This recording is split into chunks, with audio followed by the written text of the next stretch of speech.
This is my circus and my monkeys. Alrighty. Well, officially welcome everyone to tonight's virtual tasting with an Aussie independent bottler this time. I think our first in a while.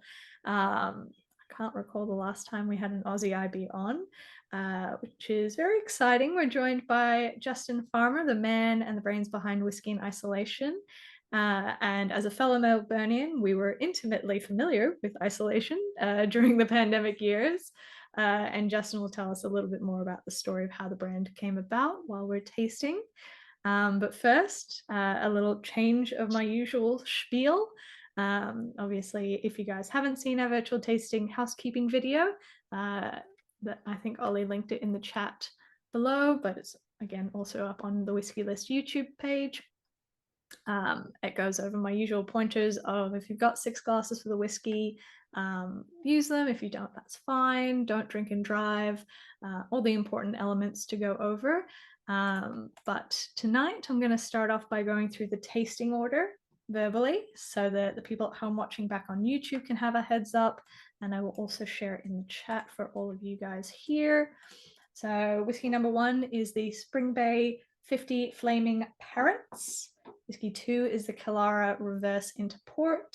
Whiskey number 3 is the Amber Lane Garden of Temptation. Number 4 is the Chief's Son Magnificent 7. 5 is Waubs Harbour the Salty Dog. And the last whiskey, number 6, is the Kinglake Mullet Over Again, which is the second Kinglake release. I like that you reused the name. Kind of. I'm also obsessed with some of these names, and I'm sure we'll get you to tell us a story of all of them a little bit later. You will get all that. Yeah. I will. Excellent. But yeah, without further ado, let's get underway into these exciting drams. We'll be kicking it off with the Spring Bay, which I believe is an archival bottling now, one of the early ones. And yeah, hand it over to Justin to tell us a little bit more about the Whisky and ISO brand, how it came to be, and how this Spring Bay came to be. Cool. Thanks for having me, guys. I recognize like a few of you, so apologies like if I kind of go over like a little bit of old ground, but like I'll just give you like a really kind of quick snapshot on how Whisky in Isolation came about. And as Emma kind of rightly alluded to, good old COVID had a big part to play in that, and that was really me sitting around at home annoying the hell out of my wife, and her kind of saying, you've really got to do something with your spare time, kind of do something that's like that will kind of keep you motivated and interested. So whiskey was a big part of that. In terms of my life in Australia, I kind of got the bug having gone to Lark Distillery, and I'd started collecting a few bottles. But I was very keen on writing and photography, so I started taking just like a few bottle shots and reviewing whiskey. And as a result of that, I started connecting with a lot of distilleries online and understanding some of their challenges during COVID, and especially in Australia, the smaller distilleries were suffering from not being able to have people like through the distillery to do tours or at the cellar door. And I was kind of going, well, how, is there any way that I can help and get involved, more than just buying a bottle? And kind of talking about like how Australian distilleries were working. There's a very kind of clear business plan that a lot of these distilleries have. It's very, just as an aside, I also am brand ambassador for Bellarine Distillery. So like I understand like the real challenges that there is at the moment to run a distillery. And they all have very clear business plans and clear paths that they have to like stick to make sure that they're meeting budgets and getting releases out at certain times. And I basically sort of thought there was a little bit of a gap in the independent bottling market, especially in Australia, to basically give these guys a vehicle to do something that was outside of the business plan, like an opportunity really to experiment a little bit. And so like I sounded the idea out with a couple of distilleries, and they were interested. because for me, I didn't want to just buy a cask, bottle it under mine, under my brand, and sell it, because like, there was no reason for people to buy, say, a Spring Bay port cask that was bottled by me. What's the reason? Who the hell am I? And so, I mean, that's how the Spring Bay whiskey kind of came about, because I was saying to Cam, what can we do that you haven't done before? And he said, oh, I've actually just got off the phone with my old mate at Seppeltsfield. Now, Seppeltsfield in South Australia, very famous for the fortified wines that they produce. And he said, I can get hold of a whole load of ex-staves from this winery that are 50 years old, that used to basically mature their para vintage tawny. He said, like, would you be interested? Like, it's a vintage and quality of wood that I've never used before. It's going to be expensive. I went, no, if you haven't used it, haven't done it, let's do it. So he bought in the staves. We got his cooper to build this cask, and I don't know how much you know about like kind of old wine casks, but these staves literally that thick, like, because it's like from 50, 60 years ago, really massive staves, and you could see how far the whiskey had, or rather the fortified wine had seeped into the wood. And so the idea was, well, how do we get to the good stuff? And so what we did was we literally set it on fire. So we did an alligator 4 char, get all the sugars out, and then built this. It was only a small cask, 50-litre cask. That was all the wood that was available, and we fully matured it. And there were a number of distilleries around Tasmania that have done finishes in this type of cask, but we wanted to go full maturation. So that's what you've got in your glass at the moment. And I guess to allude to why it's 50 flaming parrots. So 50 is because that's the age of the staves, so 50-year-old staves. Flaming, as I said, we've set it on fire, done the alligator char, so that's the flaming part. And the parrots, well, when I was explaining to my daughter the cask that we were using, and I said it's a para vintage tawny cask, obviously she misheard and was saying, why are you putting it in a parrot cask? So it was a little bit of a nod to her. That's where the parrots comes into it. Super cute. I love that. Everyone should just like present children with like information they don't understand and just be like, whatever they get, use that. Yeah. She's actually my queen sniffer as well. Obviously, like at 10 years old, I'd never go with like irresponsible service of alcohol, but she does love sniffing my whiskey and giving me her sniffing notes, so to speak. You're just training her to be, a master aroma blender in the future. It's educational. Let's go with that. Exactly. Yeah.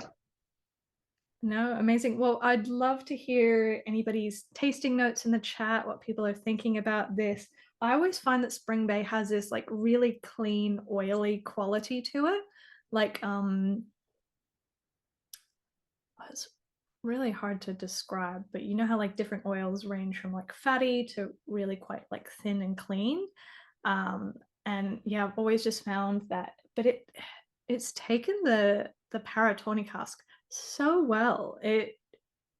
You can tell that it's port, but it's not overwhelming distinctly that it's port. It like if you were, you could trick yourself into thinking it was ex-bourbon, like a really fruity ex-bourbon cask or something.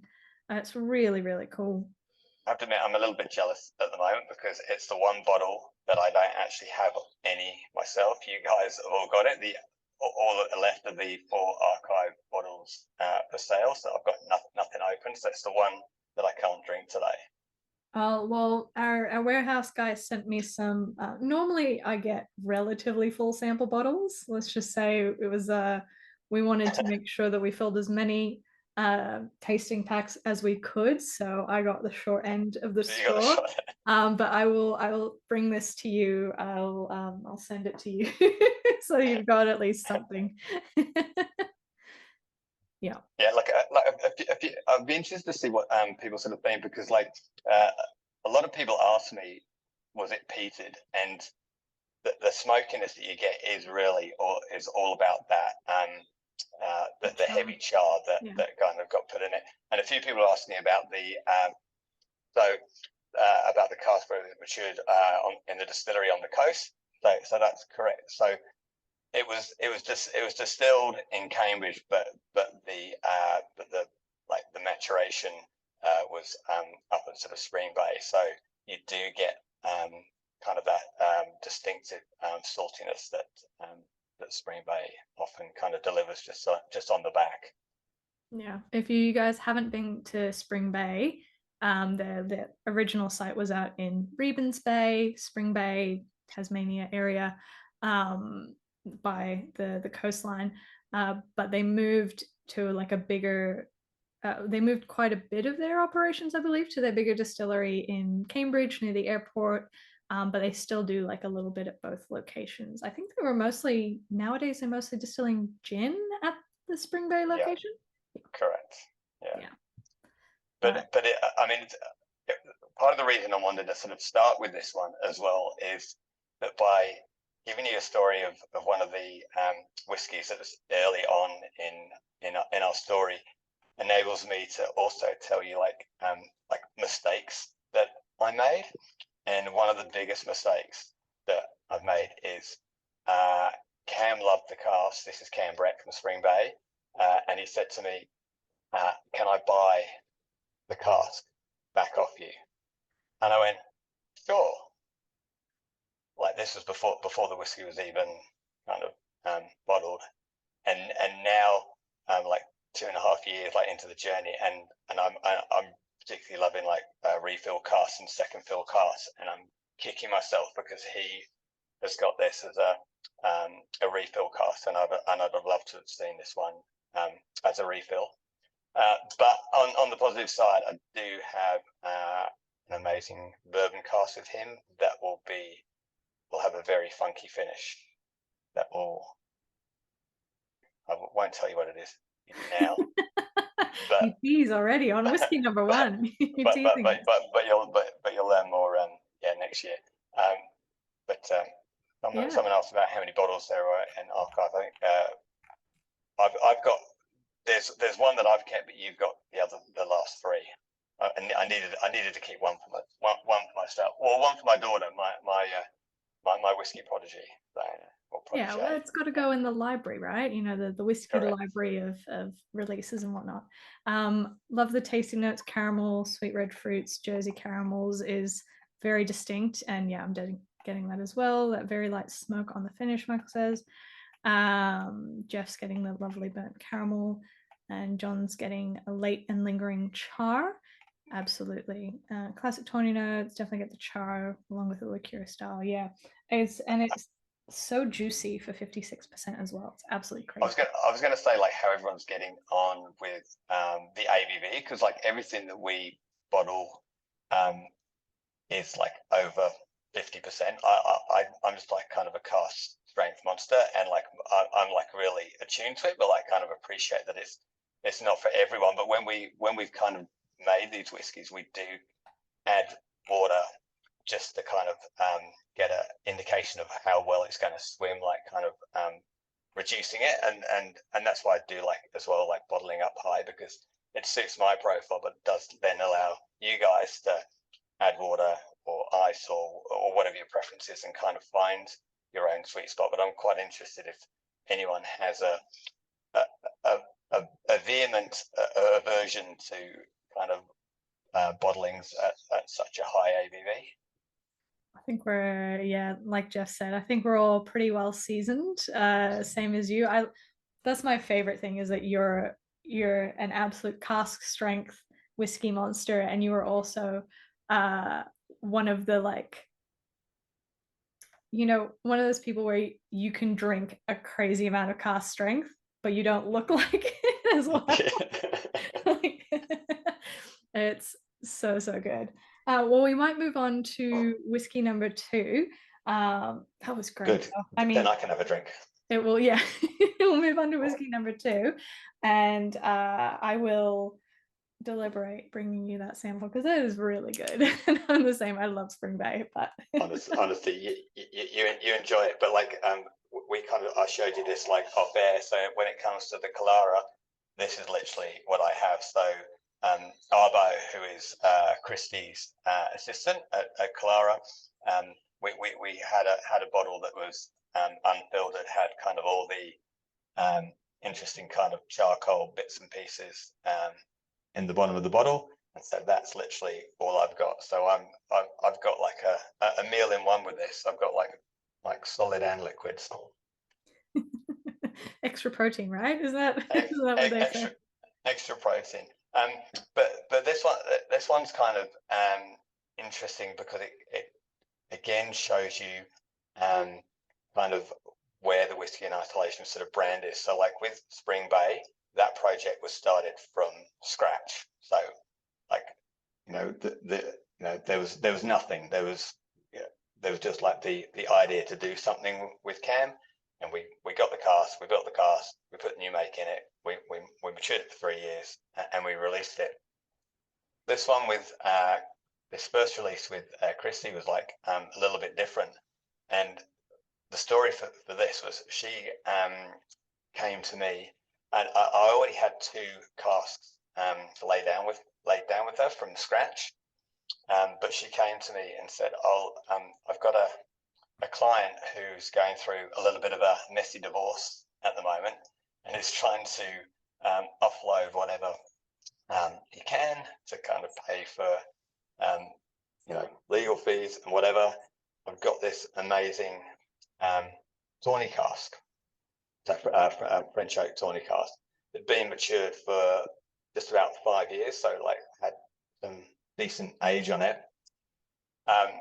And she sent me a sample, and like it was amazing. But I said to her, it is amazing, but this is not the Whisky in Isolation brand. The brand isn't buying ready-made spirit and just kind of selling it. There needs to be a little bit of a spin on it.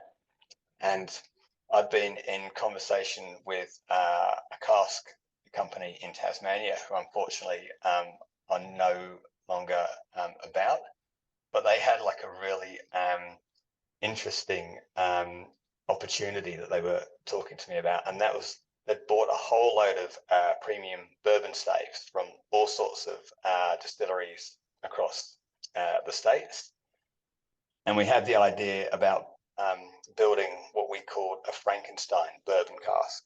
So a cask that basically used a whole heap of different staves from these different distilleries. So like I have to admit, I don't know the exact makeup of the cask, only that there are a load of different bourbon staves involved.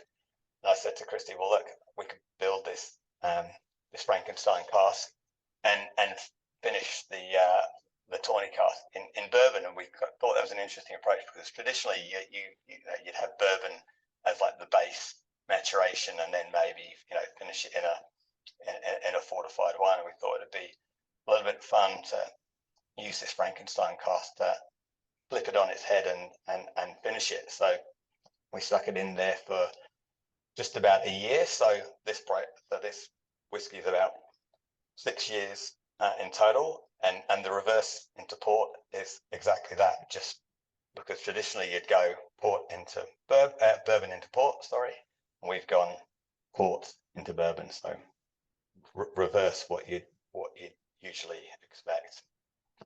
This is also the lowest ABV that we've put out as well, 52. Yeah, just a mild 52. I love it. Yeah. Yeah, I love everyone's notes. Jamie's getting fruity nose, almost pineapple. Yeah, I got like a little bit of like initially a touch of boot polish, which is not a bad thing. It's like when people like the smell of permanent markers, I'm one of those people. Like boot polish and permanent markers is a good thing for me. But then yeah, it goes into that like grilled pineapple. So it's a really good call, Jamie. Greg's getting lots of coconut. Ollie doesn't have a sample pack because yeah, like I showed you, there's literally barely enough left for me. Maybe if he's nice to me, I can bring the rest up to Sydney this weekend.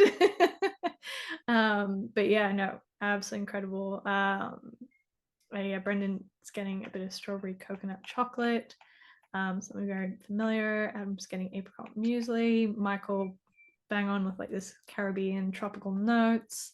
I'm definitely inviting John round for dinner if he thinks if it reminds him of a lovely Burner Harbour. Yeah. Geez, that's good that's taste. praise indeed. Yeah. No, I love it. Tim's asking if you got the reverse idea from Kilkerran at all, and often do special releases in a reverse maturation order too. It was more, or was it more just like opportunistic? It was literally opportunistic. Like I thought that the cask was too good to pass up, but being like a big rich whiskey anyway, it's like, okay, well, what can you do with it? And yeah, the Frankenstein cask, I thought, oh, it'll be a little bit of fun. But I think it's really, I wish like I'd been able to actually sort of keep some of the original back and kind of share with the world what it tasted like beforehand. But the bourbon cask definitely does add a big kind of viscous, creamy kind of. Someone said, Jamie said like pina colada kind of vibe over the top of it, I think. Yeah, 100%. I think I've been saying it for years to distillers. I'm like, yeah, super big sherry bombs are all well and great, and they're so good. But if we could just like normalize finishing them in bourbon casks or something more like tonally fruity or tonally relaxed, I think that would be so good because it takes that tannic or edge off the sherry bomb sometimes. And I love a sherry bomb, but I'm not as keen on some of the tannins that come through, that oakiness.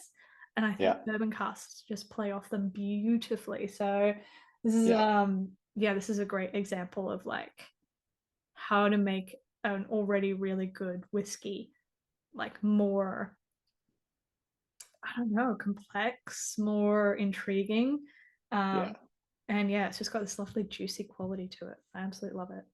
And like, I mean, the big thing, though, of course, like when we're doing these collaborations, which are, they're definitely collaborations, and like I'll go like a little bit more into the process as we kind of go through. But it's very important to me not to lose the DNA of like the original distillery, and like a couple of people mentioned it with the Spring Bay as well. That the DNA still came through. I still think with this one, you still get the big maltiness that Christy and Kalara kind of bring out in their spirit. So I don't think being a little different has to like sort of impact their DNA. I mean, I want it to be different enough that people kind of go, okay, it's worth exploring a Whisky In Isolation whiskey, but I still want a Kalara fan to kind of go, hey, it's still Kalara. Yeah, it's kind of like putting up a mirror to a new side of the brand, of the style, the whiskey. Like it's still the same core whiskey flavor profile, but you're just like highlighting a different vibe of it. Tim says finish gives a bright lift, makes the flavors mix together without going over the top. Michael, a beautiful dram, great ABV that doesn't blow your senses out the door. Great summer dram down the beach. Yeah, it totally is. I'm like, I could sip this on a beach in a wine glass. You know, just live my best life. Hi, Jamie's mom. Hi, Carly. Who's just joined us in the chat. I love it. You know, the family that drams together and all that. Yeah, Michael, it's really tamed the port notes as well. Yeah, I completely agree. It's beautiful. I think that kind of segues into our next whiskey in terms of taming the port, which this one absolutely does not do. I kind of feel I got to try this one a while ago, and it is rambunctious might be the word. Yes, yeah. This is the one I'm always interested in the response to, because it is pretty different, but I love it. So this is Garden of Temptation with Amber Lane, and how this came about was actually from my very first Whiskey Abbey show. Sorry to mention that competitor's show. 2 years ago, where I was actually sharing a stand with Brett from the now defunct Spirit Thief, because Spirit Thief Distilling Co. was my first ever whiskey release as Whisky In Isolation, and we'd done a Shiraz cask that then went into bourbon, and after night one, we went for dinner, me, Brett, but Rod Berry from Amber Lane joined us, and he said he'd always been interested in experimenting with a red wine cask, because he'd never put any of his new make or whiskey into a red wine cask. I said, "Oh, well, you're talking to the right man then." I'm all about doing first with distilleries. So that's where the idea came about. It's like, how do we integrate red wine into the style of whiskey that he was laying down? And for those that don't know Amber Lane, like Rod is really big into large format maturation, and primarily in sherry barrels. And he had a pretty amazing 200-litre French oak Apera that had gone for about 4 years and was tasting pretty amazing.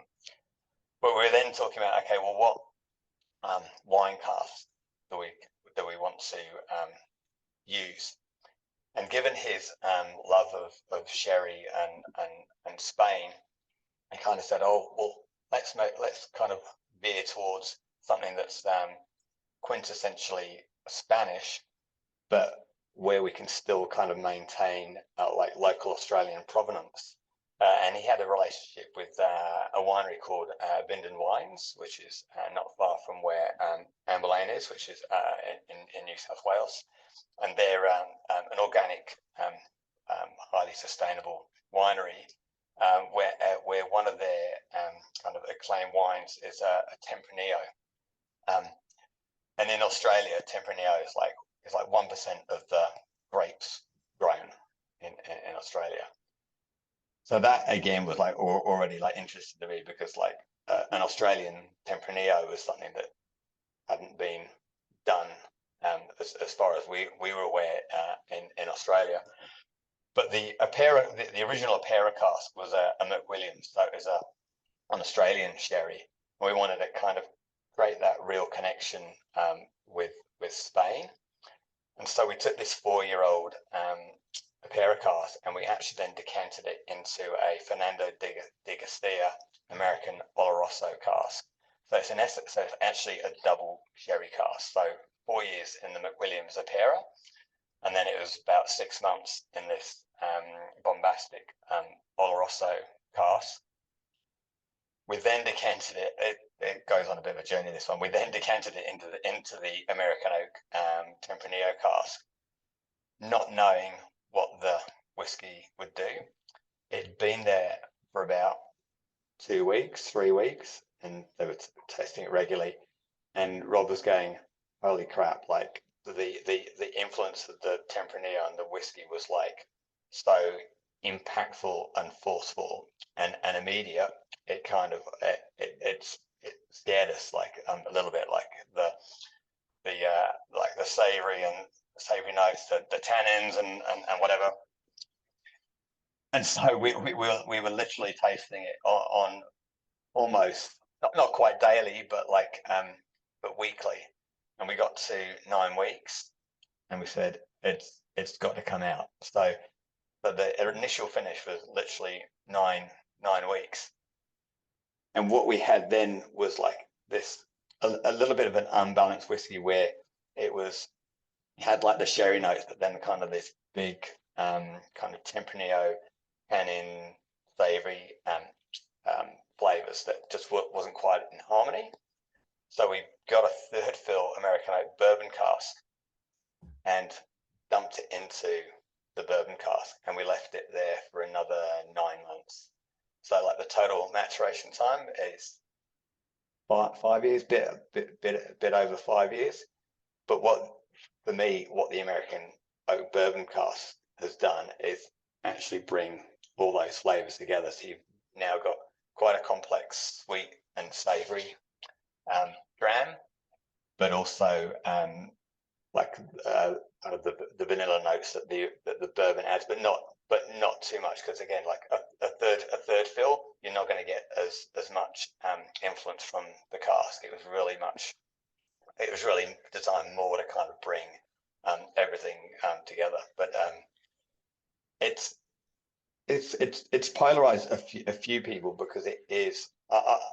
I love it as a whiskey, but every time I go back to it, I get something different. And Brendan, I understand and appreciate the fact that it can get like a little bit confusing, but leave it in the glass if you can, because it does really kind of come together with time. But it's one of those, like, it's one of those whiskeys. I think I told you this when I first tried it or whatever, and I'm like, it does really well with oxidation as well. And you know, oxidation can completely change a whiskey's flavor. And I think I left my glass out for like 15-20 minutes, maybe a little bit longer, and went back to it, and like the syrupiness had really turned up. But it even like not letting it sit in my glass is still so good. I get like there's like really warm hot strawberries, like, you know, when you've mulled some strawberries and whatnot, that like sweet but tart flavor profile. Tim says port still in the nose, the palate's not what you're expecting in a good way. Greg's getting his nana's date loaf smeared with butter on the nose. I love that. Noel's surprised by how much he loves it. Michael asked, was the Tempranillo cask wet before filling? Correct. Yeah. So this is so this is where like the influence kind of really came through. Like the guys from Bin and Wines literally delivered the cask, having decanted it, and we put the whiskey straight into it. So yes, is the answer. Yeah, it's really, really cool. Was it John? I completely agree. It definitely has more sting, despite the fact that it's 54%. It definitely feels hotter than the Spring Bay was. It's just so interesting, and I think that that Tempranillo like tannin contributes towards that strawberry profile and whatnot. I love Tempranillo wine. I'm not a big red wine fan, but Tempranillo is one of those, and those like big red berry fruits. And I assume probably because it's an organic winery as well, an organic wine, you're getting that extra level of intensity from the cask, probably because it hasn't had anything. It's like very raw, I suppose might be the word. Right now are enjoying the rich decadence as well. I love it. Yeah, and Michael's right. The dry note and finish is definitely from the wine. There is a sequel in the works to this one, because we didn't bottle all of the release, and we've actually been. I don't mind telling you some of this. We're actually having some fun with a bit of blending. Actually, because we were really enjoying kind of what the bourbon was bringing to the whiskey. So we've actually put a reasonable amount of this original one and blended it with a bourbon matured amber lane of the same kind of maturation time. So it's like this whiskey, which is about 4.5, 5 years old. It's been blended 1/3, 2/3 with this bourbon matured whiskey, which is about 4.5, 5 years as well, and we're leaving it for another 2 years. So it's kind of so it's a 1/3, 2/3 Garden of Temptation bourbon matured whiskey, further matured for another 2 years. So it's I love it. again something a little bit different, kind of sort of it's blending and rematuration. I'm not even quite too sure like how you kind of describe it on the bottle, because it's kind of a quasi blend but then further matured. Anyway, it's one of those interesting things when you blend parts of casks into another cask and you're like, it's still a single cask, but it came from others. It's I think it's probably similar to like a single cask Solera situation might be the best way to describe it. Where did the Garden of Temptation name come from?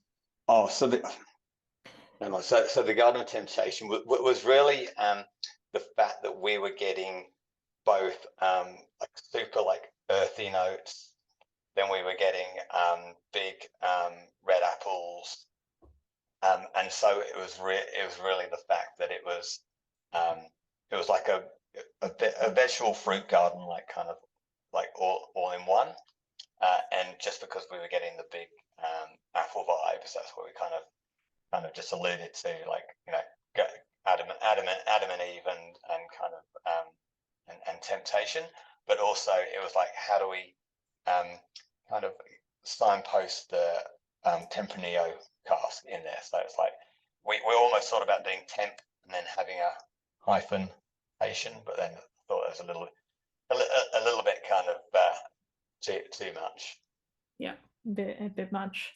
No, I think, what is it? Adam said you should call it a polyamorous cask marriage. I believe that's what the technical appropriate term is nowadays. But I'm writing it down. Yeah. Write it down. No credit given. No, I love it. So in the order after Springbank, Killara, Amber Lane, and then we might pop on to the Chief's Son. So you've worked predominantly with Tasmanian distilleries for your bottlings, haven't you? I have, and so like I made a conscious effort to go beyond Tasmania, because Tasmania, some amazing distilleries, but we've got some amazing distilleries on the mainland as well. So like obviously right at Amber Lane being one of them, but I've always had like a pretty good relationship with the guys at Chief's Son, and this whiskey is actually a sequel. So this is the second release that we've put out with Chief's Son. The original one, which was about a year ago, was called The Joy of Six. And kind of having the backstory of The Joy of Six is kind of important to giving you like the story as to where the Magnificent Seven has kind of come from. And so when Chief's Son approached me about doing a collaboration together, and they knew my like remit, that like didn't want to do something that was like common, that they'd kind of done before. And so rather interestingly, they gave me access to their archive like museum stock. So that they kind of call it their test bed whiskey. So whiskey where they would never have enough of it to be able to do a commercial release, but they wanted to see what would happen to it. And they had these 4 small format casks, which were casks that were some of the first casks that they ever laid down. So right from the very beginning, when Chief's Son became a distillery, and they gave me a taste of some of this old stock, and I selected 4 casks. And so then this was where we put the sort of spin on things. So rather than just kind of bottling a single cask, we chose 2 of those casks and we blended them together. And that whiskey was matured in French oak Opera for 6 years and 6 months. So that's what the Joy 6 was. It was just literally 2 blended casks of French oak Opera that were the oldest whiskey that Chief Son had ever put out. And I enjoyed it, and we had good feedback to it, but it definitely didn't take any prisoners, because it was small format casks aged for a fairly long period of time for a small format cask. And where the Magnificent Seven kind of came about was that we still have these 2 other casks that I knew that I wanted to do something with.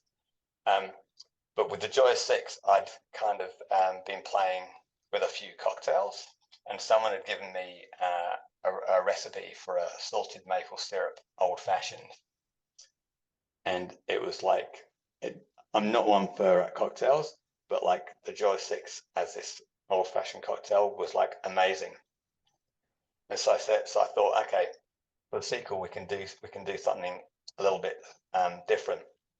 So this whiskey that had been matured for 6 years and 6 months, it needed a bit of a hoof anyway. So we blended it together and put it into a fresh first fill Opera cask for another 6 months to take it up to 7 years. It just kind of gave the Opera a little bit of a lift. But we then got a cask from Few Spirits in America, a rye cask from them that basically barrel-aged Canadian maple syrup.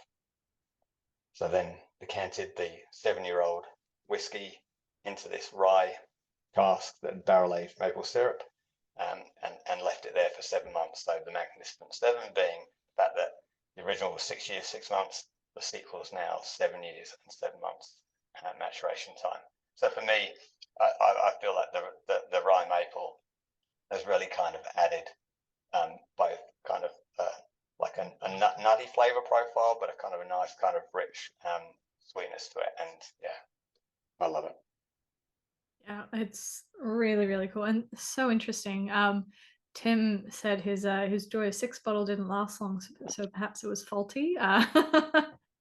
Love that. Michael Big Aussie, sherry notes here along with the sweet dryness of the rye milk cask. Yeah, I'm getting this like barbecue burnt brisket ends kind of sweet, meaty, nutty thing to it. Ian says it reminds him of a cask strength he had at Balvenie, which is a great call. Balvenie has a little bit of that. Rich and pronounced notes of baklava. Absolutely love it. Will say, as a Greek, there's a difference in baklavas. You can get pistachio baklavas, which tend to be Turkish, and walnut baklavas, which tend to be Greek. But yeah, I'm definitely getting like a little bit of that, like that, and even that like phyllo pastry, that like crisp phyllo pastry kind of thing to it as well.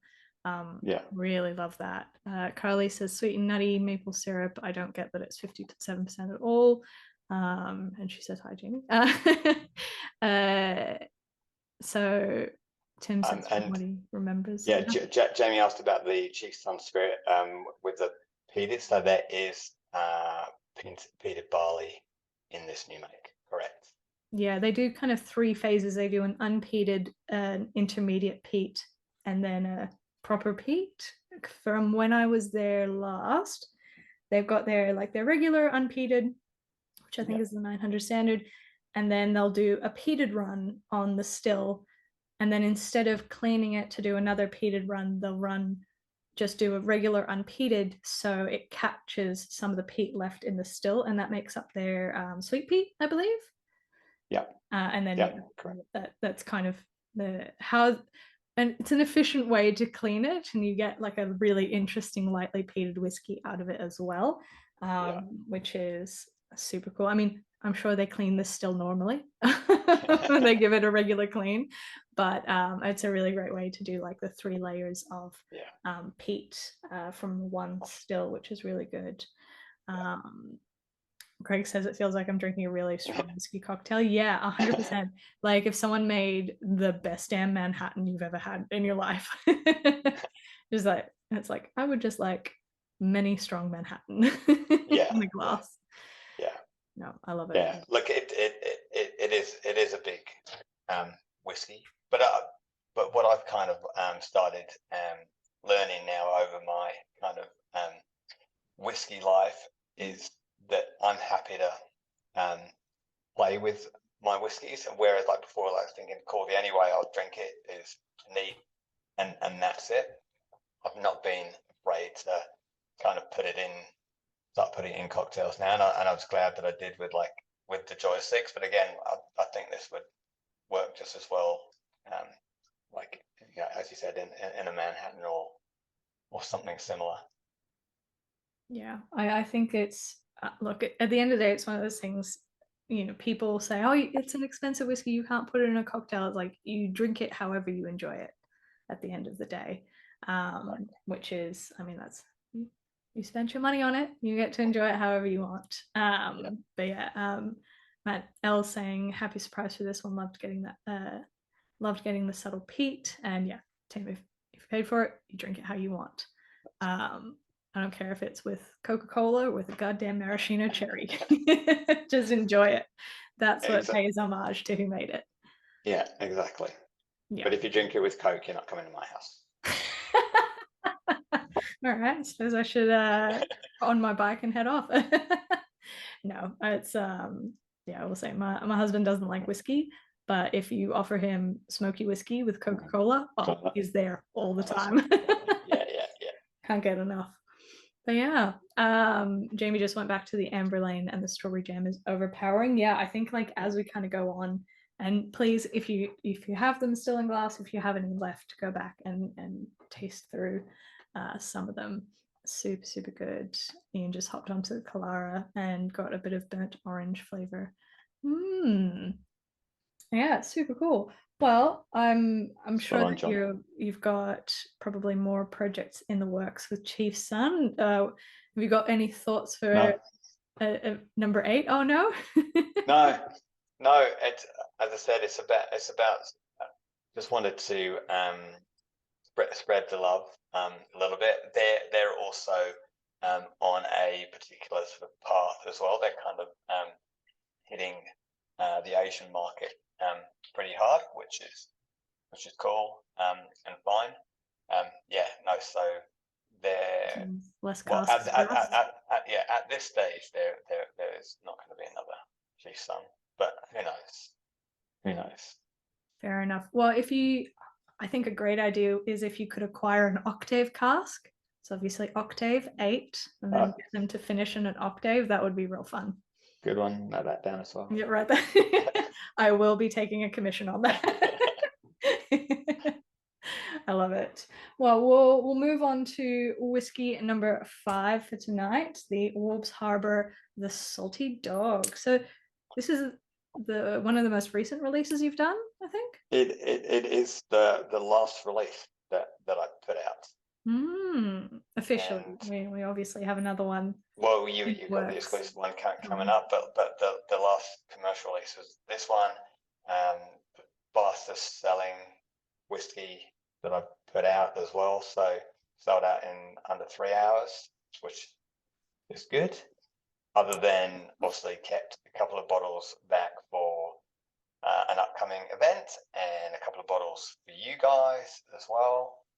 So you guys do have the last remaining commercially available bottles of this one, and I guess like the timing just the stars just like aligned really with this one, just in terms of me catching up with the Waubs Harbour guys at last year's Tasmanian Whisky Week.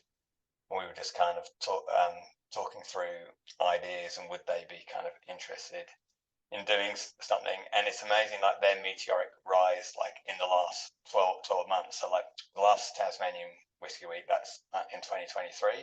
Obviously they were known, but they were still fairly new on the scene. So it was a good opportunity to kind of talk to them. I was tasting a lot of stuff from the barrel. We got to do a tour with them and kind of like dig deep into kind of what they had upcoming and what they'd be interested in doing. And so, yeah, it was a little bit of luck to kind of get the opportunity to do this, but the fact that the release then coincided with them just being like extremely popular. But for me, it was kind of cool because a lot of their standard releases were all about the port. So, the Port Storm, Founders Reserve, big kind of intense port drams. A lot of their kind of smaller releases, they were using French oak Apera. So again, this is one of the releases where this was pretty well matured at the beginning, and it was all about kind of putting a twist on it. And so it was French oak Apera. Got to taste from the cask. It was like, we tasted quite a few Apera casks, and this one was just like amazing. And it was like, okay, what's the spin? And their story and their brand, they're very keen that isn't bastardized. So for them, it's all about the maritime influence. So by the way, that's my dog, so apologies. So for me, it was about, okay, well, how do we find a cask finish that complements the French oak Apera, but also reflects the Waubs Harbour story? And so I was able to get a hold of this amazing cognac cask, and cognac just has like an incredible connection to the sea anyway, both in terms of its own location, but also just how traders used to use cognac casks to basically sort of cognac kind of came about because of the trade, the maritime trade, and wine coming over to the cognac region, and that they kind of like these Dutch traders got double distillation happening, and all this kind of stuff. That just the connections were just like clear and obvious. But we knew that it would go well with the Apera. So the Apera cask kind of giving you kind of the big apricot vibes, and we knew the cognac, you're going to get sort of the apple notes and whatever. So we just thought that the connections between the two casks would be pretty cool. So we put it in. We put it in this cognac cask for, how long was it? It was only about 6 months, because again, like the influence of the cognac cask was pretty intense, because this is, again, it's a first fill 100-litre cognac cask. It was fairly fresh. It like came across in cognac with a bit of with cognac like in the bottom. So yeah, we knew we had to use it pretty quick, smartish, but I'm pretty happy with it. Yeah, it's incredible. People are absolutely loving it in the chat. Brendan says it has him licking his lips. Tim says it's giving baby Bunnahabhain vibes, and I kind of really get that. When you get a peated Bunnahabhain, a Stayosha, Moynia, whatever you want to call it, it gives off peanut brittle, and this gives me like super salty peanut brittle. It's that butterscotch and nutty and salty and whatnot. Michael saw the cask last time he was down there. Matt and Elle got lucky and managed to get our hands on a bottle before it sold out, and they love it. Noel's also got a bottle. Michael also nabbed a bottle. I think it was just, and this is just teasing him to maybe get it open soon. Ian says, a fisherman's friend dram, really chewy. Trying to isolate a very nice note, nutmeg possibly, or turmeric. Yeah, it's got that when you get like an actual nutmeg rather than pre-powdered stuff, when you're like grating nutmeg fresh, it has that note to it. Super, super cool. Brendan's kind of said like wanting to reach for a touch of water, and that is a fair point, and it was interesting. So in terms of like first for us, so like this is the first commercial release by Waubs Harbour that is at natural cask strength. So and it wasn't done for us to kind of crowbar a first, that the brand's like so focused on first, but we did like the idea of putting out with Waubs' first ever natural cask strength. We tried it on a bit of water, and obviously it was working kind of really well, down at 56, down at 54. But we thought let's go for the natural cask strength, and because we felt it was still drunk well there, but that it would take water really well. So it was just maybe a little bit of vanity was involved in kind of going, hey, I put out Waubs Harbour first ever natural cask strength, but I do understand Brendan's point, and the salty dog, again, it's again just having the sailor vibes, the pub, and the saltiness that you kind of get from the sea air, and also my dog Frankie was very, very keen to get in on a photo shoot. So yeah, well, I mean, obviously she's a real prima donna. Yeah, exactly. No, that's great. I think it's really interesting for me. My favorite Waubs Harbours have been their limited edition ones, or ones that they've bottled with other people. And I think you absolutely nailed it with this one. And yeah, I think of that natural cask strength as well. It means you can bring it down to whatever you want. You have more flexibility, more play with it. And I'm like you, massive fan of cask strength. So I will be quaffing this as is, most likely. Yeah, super good. Ranjan says the Waubs has a lovely salinity, salted caramel, followed by tangerines and Cointreau on the nose. Cointreau is a great call. Yeah. If you've never tried it, there's a dark Cointreau, like a black version of Cointreau, where it's matured in, it's like they make the liqueur and then they barrel age it in something. I'm not 100% certain, but it just ratchets up the like richness of Cointreau. Definitely get your hands on it if you can find some. I don't even know where I first encountered it. That sounds cool. But yeah, super cool. I just took a big drag though, that salty dog, and it's super salty at the end. Yeah, it leaves your tongue going.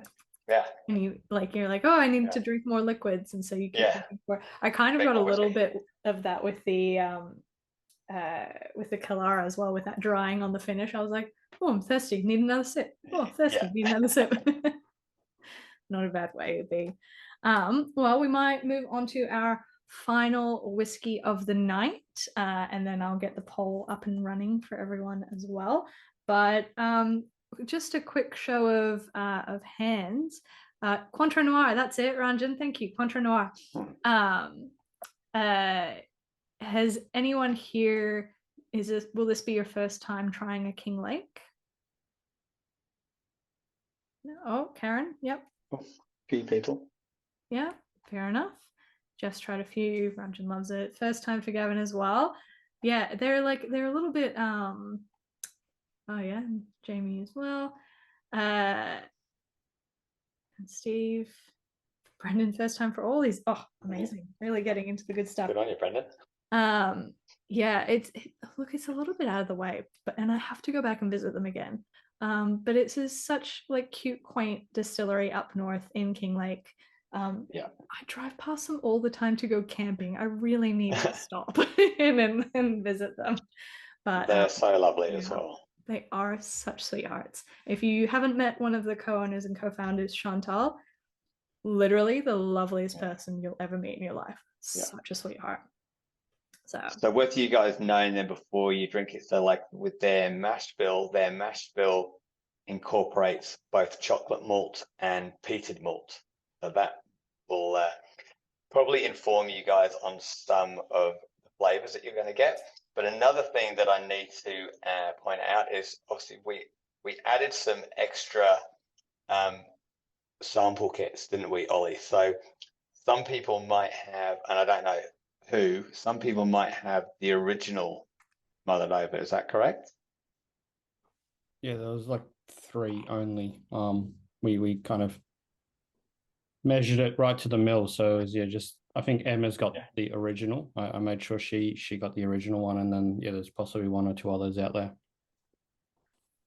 Cool. But also for you guys to know, so I actually bottled the release on Monday, but the version that you've got is only very, very slightly different. So it's American oak bourbon matured, but it's then finished in a mulberry wood cask. So the original mullet over was the first ever Australian whiskey to be finished in mulberry wood, and only a second in the world. Since that release, no one else has put out a mulberry wood cask. So this release is Australia's second ever mulberry wood cask finish. But whereas the first release was only finished for 3 months in mulberry wood, this one we've actually doubled the length of the finish. But you guys, because obviously I gave Ollie and Emma the cask samples before bottling, you've got it the finish has been another 6 weeks since when you've got it. Also, the ABV that you've got is 60%. We've now just dropped it down to 58%. In essence, yes, it's still the same, but I did like a little bit of a side-by-side yesterday, and kind of what the extra 6 weeks has done, and just the tweaking of the ABV, is it's just rounded out all the edges, and just kind of created a better balance and integration. But mulberry wood is an interesting one. So as I said, the first in Australia, second in the world. The original was done by the Method of Madness brand, and we basically took a lot of cues from Method of Madness, because they actually wrote a whole paper and were quite transparent about the challenges of working with mulberry wood, because mulberry wood is basically very porous, prone to leaking, but also prone to like kind of influencing the spirit very, very quickly, which is why the first mullet over, the original mullet over, having been in a first fill bourbon and it being then finishing a first fill mulberry wood, we were very cautious about how long we left it. The sequel, like having like kind of learned how the cask was interacting, we've kind of been a bit braver, and we wanted to kind of let the mulberry wood side of things come through a little bit. So that's why we've matured it in a second fill American oak bourbon, and then doubled the length of the mulberry wood finish. Now the mulberry wood cask that we got, this definitely hit the back pocket, and internationally it was a bit of a journey and a bit of a challenge. So we actually got it through a German cask distributor who was working with an Italian cooper who specializes in making sustainably sourced barrels for the wine industry. And he basically sources all the mulberry wood from France and Hungary. So he custom built the cask for us, but he would only build it at a certain size, which was just way too big for us. So this is why, like, stupid. In hindsight, it wasn't the brightest way that I approached things, but we got this big cask and then recouped it down to a smaller size and added a kind of a light char to it. But it just basically meant that it was expensive anyway, sourcing it internationally, but then to have it built at a big size and then recuperate it down to a smaller size was, to be honest, a chronic waste of money. I should have just kept it at the big size, done a bigger batch. Anyway, that's kind of one of those things that you kind of learn, but interested to know what sort of people think. As I said, it's very different. I think it's for those that have had the original, it definitely is a step up for me from the original. Yeah, it's super cool. I mean, look, obviously I can't speak to the slightly different sample that the rest of you guys have with my like original one, but it is so good. Michael loves the peat notes, Carly spicy gentle peat, Ian nice sooty, really delicate, getting a black currant vibe. Matt and Elle getting smoky black forest. I totally got that. I got black forest gâteau cake, that like bitter chocolate kind of thing to it, but not crazy bitter. Yeah. I also got a bit of, this might sound crazy, I also got a bit of fortune cookies. You know, when you eat a fortune cookie and you're like, it's kind of sweet, but kind of not. And like, you know, it's, yeah, I don't know, especially like when it's been out for a while on the table. Yeah. But yeah, it's so cool. It's so interesting. Brendan, nice, that dark malt in the background. The cask influence is really interesting. Tim says it doesn't drink as hot as the Waubs. And yeah, no, lovely sweetness comes through. Yeah.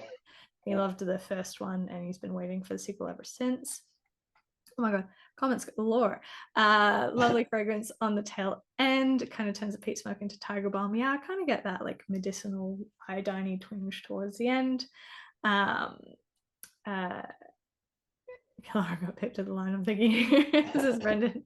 But yeah, Ian, it's fantastic, really stands out from the other casks. Delicious, says John, my second favorite. All right, well, speaking of picking our favorites, I should probably run the poll now. Watch that there. I think everyone's put their final choices in, and we always say we're going to get a drum roll on this, we never do, but the salty dog just pipped in front of the reverse into pour, which yeah, I'm still thinking about that, Kalara, actually. And then yeah, third place is the mullet over.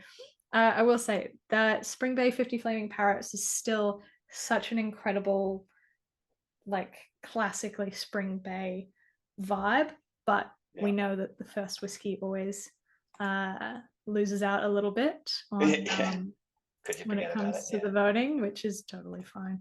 But yeah, so that is the end of our tasting tonight. Thank you so much, everyone who is joining us, and thank you for coming along to support a person who I love and care about. I've known Justin for a long time, and it's so exciting to get to sit down and try all of these incredible whiskies that he has bottled. So yeah, thank you so much. We'll hopefully see you at the next tasting. So I might see you some of you tomorrow night for the Thompson's whiskey tasting. But otherwise, take care, enjoy the rest of your evening, and yeah, we'll see you next time. Justin, if you wanted to hang around for a little bit. Yeah, I'll hang around if anyone wants to chat. That's cool. Yeah.